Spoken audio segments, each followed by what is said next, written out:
JEE mains 25 के इस question में f and g twice differentiable functions दिए हैं and f and g satisfy f double dash of x is equals to g double dash of x. We can integrate both sides with respect to x. We are given that f dash of 1 is equals to 4 and 2 into g dash of 1 is equals to 4, which means dividing by 2 gives us g dash of 1 is equals to 2.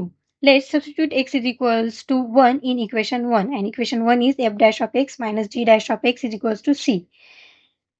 We get c is equals to 2. We aren't done yet. We need to find f of 25 minus g of 25. So let's integrate both sides of equation 1 with respect to x. This yields equation number 2. Now we need to find C1 using the other given condition, and this is g of 2 is equals to 3 into g of 2 is equals to 9. From this we know that g of 2 is equals to 9 and f of 2 is equals to 3. Solving for C1 we get C1 is equals to minus 10.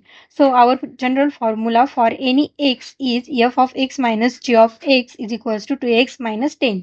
Now we simply substitute x is equals to 25. We get f of 25 minus g of 25 is equals to 40. Thank you.